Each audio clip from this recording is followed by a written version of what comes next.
What's up, everybody from the internet or the interwebs, whatever you want to call it, YouTube, Facebook, Instagram. I really don't care what you want to call it. It's all the same place. Anyways, we are back from round 4 drift event. It's actually a couple days past. It's about 11 o'clock at night. I'm out here in the shop because I've got to convert myself back to night shift for my job, which a lot of you don't know this. I'm actually a traveling ER nurse. I currently am working down in North Carolina, or up in North Carolina, I guess, because I live in South Carolina. So anyways, I work night shifts. So I go out of town for about a week and I go home for a week. So it is the night before I head out of town. So anyways, I got to find a way to keep myself awake. Well, no better way to keep yourself awake than keep yourself busy, right? Anyways, round 4. Well, didn't exactly go how I was kind of hoping. Everything on the car just seemed like it really didn't want to work too well for the high-speed drift banking that we had to do. The course is a lot of fun if you can get the car to work right. My car seemed like it was a little down on power. I was really struggling to keep the car sideways. I made it work the best I could. I had a few little wiggles, little wobbles. I got told during my qualifying round that I actually straightened. And when you see the video, it definitely, I can definitely understand where the judges are coming from. It didn't feel that way in the car, but of course it never does, right? Anyways, from the video that I saw, you could definitely understand where they were coming from on their straightening runs. Anyways, the entire time that I was there, I was basically struggling to keep the car sideways. It was pretty much a non-stop clutch kick. Made me think of my old K days, right?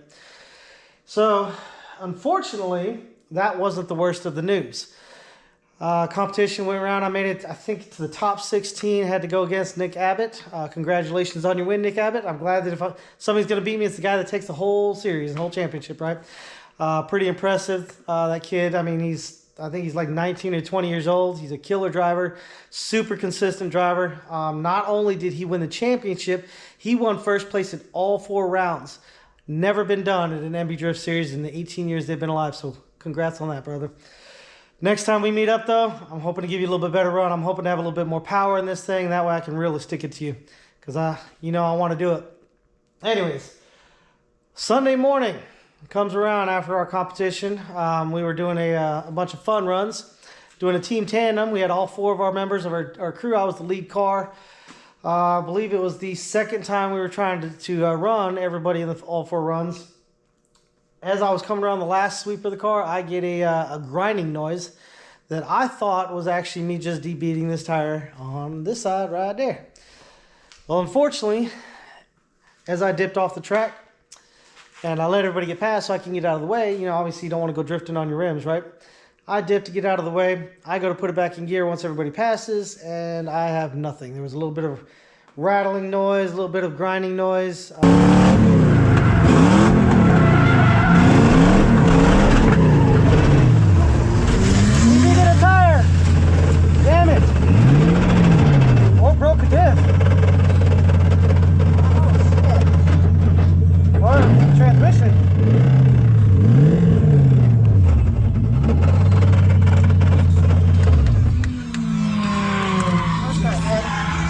That sucks. Kind of almost a plasticky sound, I guess the best way I could think to describe it. So I tried second gear, nothing. Third gear, nothing. I have 0 gears. So I have to get up underneath this thing and try to figure out what's going on with it. I'm kind of thinking that I might have grenaded the clutch. With all that clutch kicking that I was doing, just trying to keep the car sideways, I have a feeling that clutch finally said peace out and left the chat. So we're about to get up underneath this thing, try to figure it out. Hopefully it is something simple like a clutch. Maybe I can try to figure out this little down on power running issue as well, because that's the last thing I need to do is give myself less power. I mean, the car's already kind of down on power compared to a lot of the field. If it is something like the transmission, fortunately, I have another one sitting right over there, right there. So I've got a spare one of those. Hopefully that's a good transmission. Obviously, it's never been tested or checked, but we're about to get up underneath this thing, tear it apart, and see if we can't figure out what's going on. Wish me luck. Peace.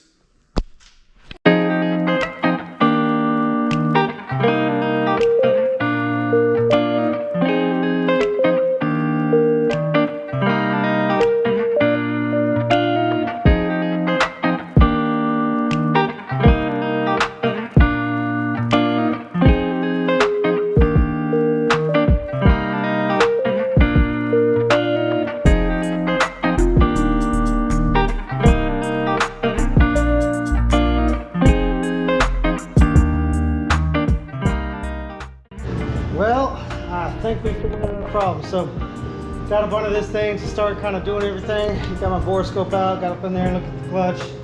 I don't see anything kind of weird under there in the clutch. However, when I went to go ahead and drain the fluid so I could start pulling the transmission because I couldn't get a better look at it, well, chunks fell out the bottom of the transmission, and this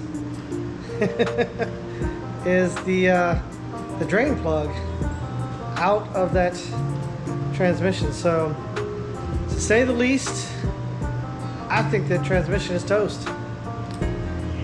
Well, fortunately, I have another one. Let's hope and pray this other one is good. Fingers crossed for me, y'all. So I just wanted to kind of show you this. Check this yummy mess of stuff up. Check this out.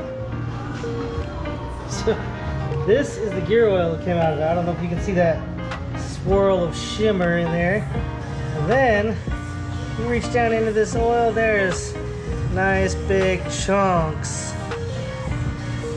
of transmission and gears, and yeah, we could say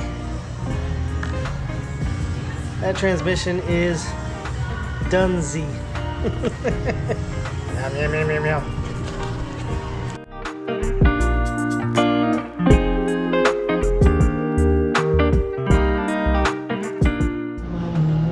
Well, got the transmission out. Unfortunately, I was kind of looking over my other transmission here, and it's pretty dirty, so I've got to clean it up a little bit. Unfortunately, it's about 1 o'clock in the morning, and I don't have enough stuff to clean it with, and I definitely don't want to do it out in the dark. So we might be done for tonight, but I would just like to show you guys this. Here, let me turn this music down here real quick. So listen to the crunchiness that comes from this transmission.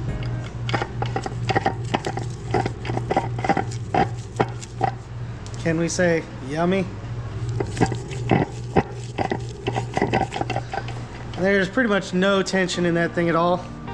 And I'm pretty sure that when I took it out, it was still in third gear, or fourth gear, or fifth gear, whatever gear it was. I know I put it in gear to get the shifter out. So yeah, that transmission is toast. That would be transmission number 2 I've taken out with this car. I think it's definitely time to get me a CD09 trans set up, because if this transmission can't handle the stock one you see that's down on power, it's certainly not going to handle the supercharger. So, well, I will be on the hunt.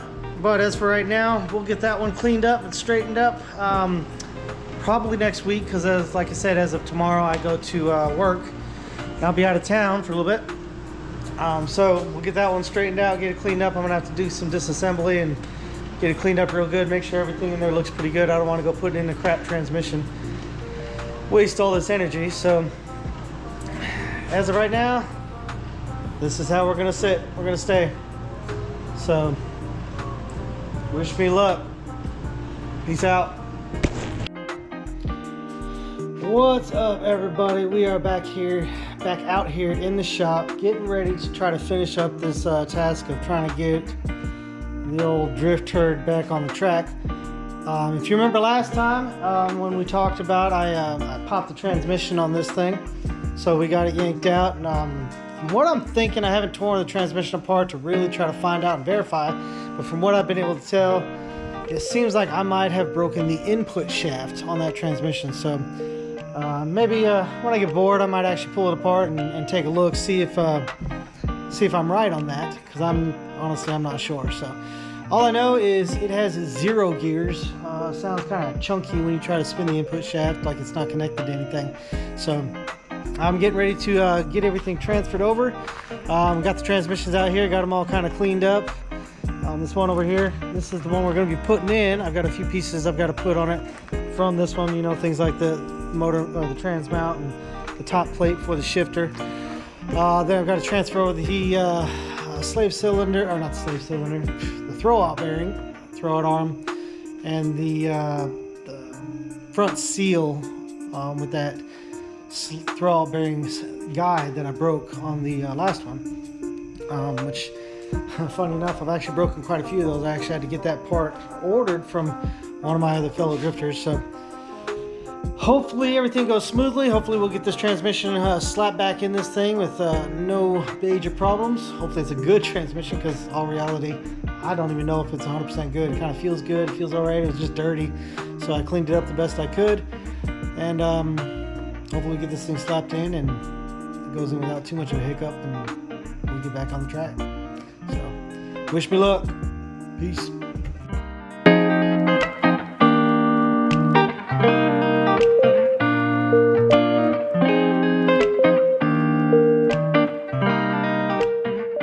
So this thing kicked my ass.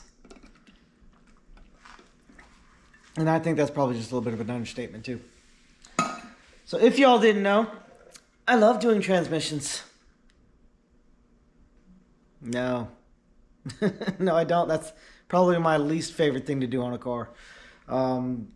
It seems like no matter how much you try to prepare and how much you try to do ahead of time, it never goes smoothly. So anyways, it is in the car.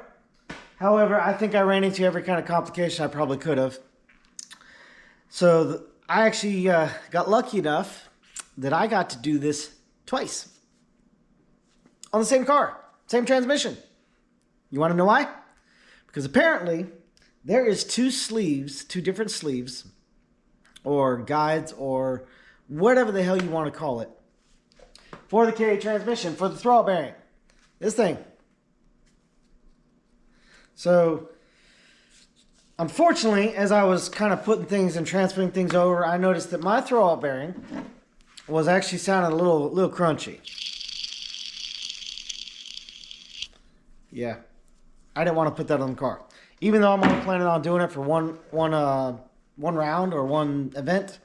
Really, I'm just planning on to do Halloween Havoc, and then I'm hoping to try to get me set up with some other kind of transmission, because I've got a lot of things I want to do in the off season. So hopefully I can make that happen. Anyways, I didn't think a big deal. I had another one. This one actually felt pretty good. I also have another brand new bearing sitting in the box. I used it now. But you know, as I was putting this on, I did notice that this was a little bit shorter, you know, and kind of worried me for a second. I did hesitate, and I wish I had trusted my gut, because unfortunately, after I put it in, where I thought that I could just adjust the clutch, it would have fixed it. Yeah, with this one, that throwout bearing fork or clutch fork, whatever you want to call that thing, it wouldn't even reach the slave cylinder. So I couldn't. I mean, it would have blown the piston out of the clutch master. So unfortunately, that means I had to take it back out. And you know, that really sucks, because that was the first time I've ever put in a transmission and it went in the first try. I was actually in disbelief that it actually went in. I checked it like 3 times. But anyways, I had to pull it back out. Then of course, you know, that's where the problems really started. I mean, well, outside of the couple of little issues I had before I put it in. First off, I couldn't get the dang thing back out. It was hung up on stuff, and it was hitting trans tunnels. It was doing everything that it could just to give me a fit. So, but I ran into just about every problem I think you could run into. I mean, to start the madness out was the cover for the shifter. One of the bolt holes was stripped out. So, and my other one was actually missing a bolt. So I wanted to find matching bolts for it, because I've got a kind of a OCD thing about matching bolts if I can help it. And so I found matching bolts. Fortunately, that one tapped out pretty easily. I was able to fix it. Got it cleaned up real good. Got it all mated up. Put in. Boom. Damn. Done. Then I knew that sometimes the little fill plugs and the drain plugs can be pretty tight. And I was like, well, it'd be a lot easier to mess with it outside of the car rather than on my back underneath the car. And they were so tight that I actually had to bust out a jack handle breaker bar. And it was still tight. So I finally got them out, got them loosened up. And I thought, okay, cool, those are handled. Slapped the transmission in. Everything went great. That's when I realized the problem, right? So pulled it back out. And got the throwout bearing changed out.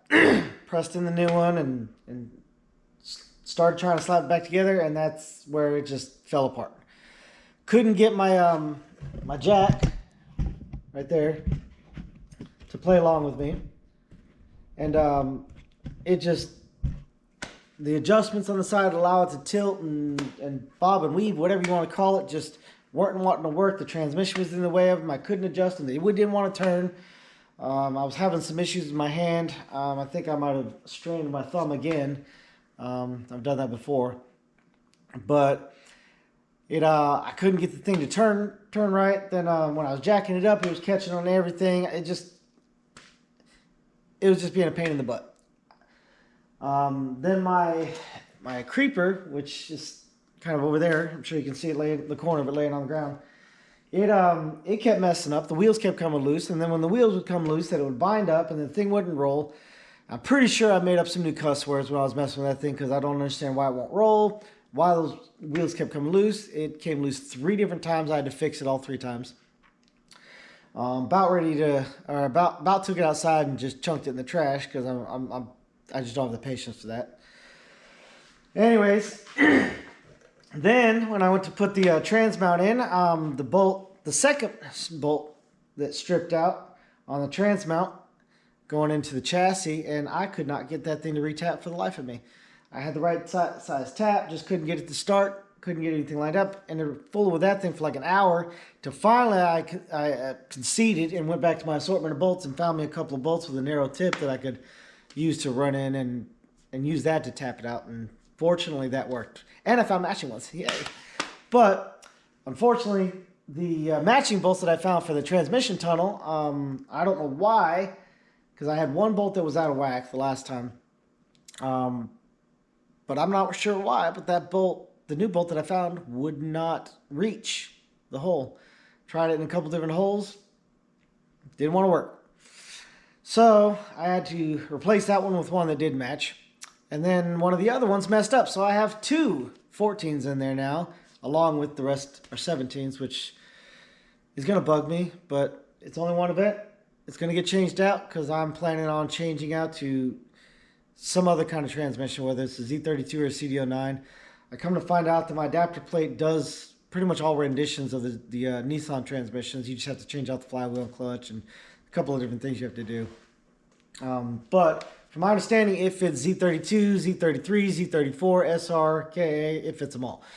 So the good part about that is I don't have to buy a new adapter plate, just have to kind of work out the clutch flywheel situation. So I'm not sure which one I'm going to go with yet. The Z32 seems to be a little bit cheaper, but it's a little harder to find. It's less, from my understanding, less issues with the ratios.